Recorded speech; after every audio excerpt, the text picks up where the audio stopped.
What's going on, everybody? It is your boy Zamboni. I am a musician and astrologer, and it is time to talk about the astrology of the week ahead. It's a winter storm going on in my area, so I won't be out at the creek this week, but it is going to be, that's okay. Sometimes doing less is the move, or sometimes being a little bit less gregarious or sort of like extroverted or outwardly focused is the move. And that's a lot of what we see going on this week. We've got some pretty important sign changes taking place here. So Venus just moved into Pisces a little while ago. That was 2 days ago or something like this. And so Venus has been for a while in Aquarius.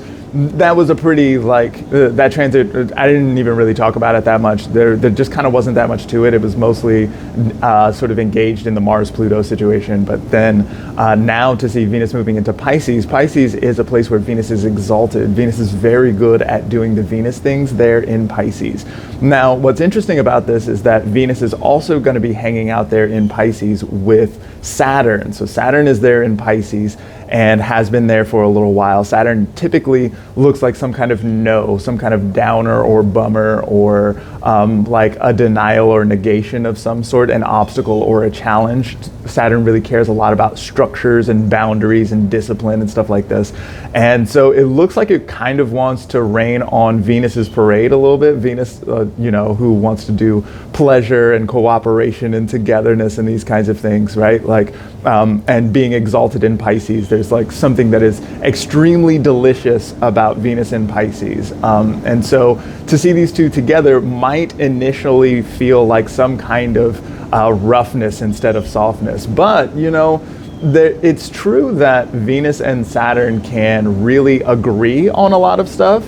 And there's a good opportunity for that, especially since both of them are square to Jupiter, and Jupiter is very good at sort of saying yes to things or working things out in some kind of way.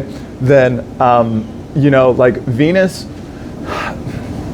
sometimes the way that I think about Venus and Saturn is that Venus wants to put things together, wants to be soft and together a lot, right?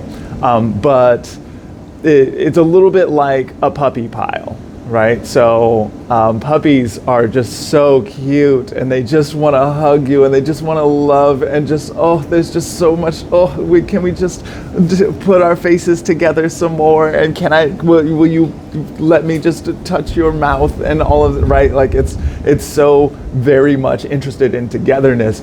But in order for a relationship with a puppy to work out, you have to provide a lot of structure for that puppy. You have to, we have to have a routine. We have to have rules about how we operate and these kinds of things, right? So the relationship works better because you have imposed some kind of structure or boundaries or discipline of some sort. The puppies, just left to their own devices, can get out of hand sometimes, right?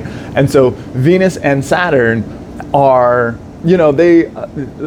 they can work together in ways that can actually improve both of the ways that they function here. So, where Saturn can get a little cold and bitter and fuck everybody a little bit, right? Then Venus can bring some softness, some pleasure, some things that, help us to remember that life can be worth living sometimes. And, where Saturn can be,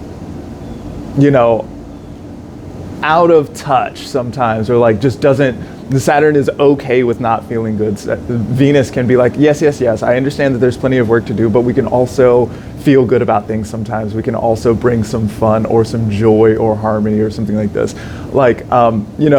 This is probably a good time to bring some structure to your fun or pleasure dynamics, So maybe it's time to notice that you haven't been having enough fun and put some fun on your schedule so that fun actually happens. Sometimes there can be resistance to putting fun on the itinerary because it feels like fun should be spontaneous or something like this. But it might be the case that more fun would happen if you scheduled time for it, right? This is the kind of dynamic that we see going on here with this Venus-Saturn dynamic. So I think that it's likely to be a little bit harsh on the Venus stuff, but the Saturn stuff is likely to be very strongly improved. And I would guess that, this is probably going to be really good for creative dynamics. This is probably going to be really good for finding ways to, Saturn in Pisces is going to be really good for imagining the ways that worlds could be. It's going to be really good for fantasy and,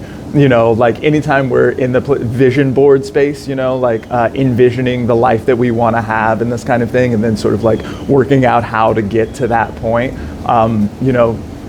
Saturn in Pisces is going to be really strongly capable of working out what the rules or what that world would actually look like and how to get to that place. Venus is going to be really good about sort of envisioning the desired landscape there. So it looks like the kind of thing where there's plenty of opportunity here, especially since we can notice that Saturn rules Capricorn, and we've got both the Sun and Mercury in Capricorn. So this week Mercury is going to be moving from Sagittarius and into Capricorn. So this is part of what I was saying before about like it's been very loud and gregarious and very sort of extroverted with Venus or with Venus in Aquarius, with Mercury in Sagittarius, and with Mars in Leo. That's a lot of sort of yang, like upward moving, outwardly focused, extroverted kind of energy. To see Mercury moving into Capricorn. So Mercury is our communicator planet, right? That's the one that wants to sort of like get from here to there, to translate ideas into something that is intelligible by the other, like all of this kind of stuff, right? And so to see that Mercury being ruled by Saturn here, it looks like a really good time to write down your creative ideas, especially about the things that you want, the desires that you hold in your heart. It's a really good time to, if we're moving from all of this yang energy into yin style energy, right? So we're moving from fire and air signs into earth and water signs. We see Mercury moving from Sagittarius, a fire sign, into Capricorn, an earth sign. We see Venus moving from Aquarius, an air sign, into Pisces, a water sign. We also see Mars moving from Leo, a fire sign, back into Cancer, a water sign. So there's a sort of move here into looking more interior, maybe listening to your heart a little bit. If we're in the beginning of the year and we're thinking about like where we want to get to by the end of this year, by the beginning of next year, and this kind of thing, this is probably a good time to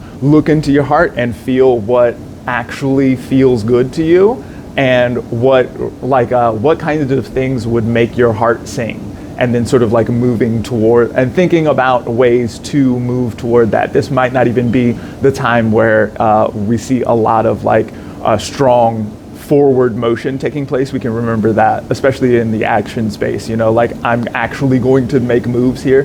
Like probably not going to see too much of that going on right now. Mars, the action planet, is retrograde, is deeply retrograde at this point, and is moving backwards into Cancer this week. And so there's going to be less of the, it looks like it's going to be a time where there's plenty of sensitivity around that heart stuff, and so it is a good time for us to think with how to, like, what's coming up in this heart space, and what are the kinds of things that make me feel threatened. And again, if Saturn is empowered in this time, right? Saturn is sort of like flanked by two benefics right now. We've got Venus on the one side in Pisces, and then we've got Jupiter on the other side in Gemini. Like there's a whole bunch of Saturn opportunity here for working out some better structures or consistent routines that can improve our relationship to the things that are difficult or that feel threatening or something like this. If you want some help working out how to do that, you can go to zambonifunk.com. You can get a reading there. I do 10-minute readings, which are basically this thing that I'm doing right now, but I do that for your chart. Now's a good time to get in there, and if if this is a time for introspection and sort of like thinking into what feels different kinds of ways, then the things that I do can help you to move on that journey. So feel free to go to zambonifunk.com. Also check out the music there because it's super dope. I've been listening to that myself recently and I'm way proud. Thank y'all so much. Check y'all next time. Peace, blessings.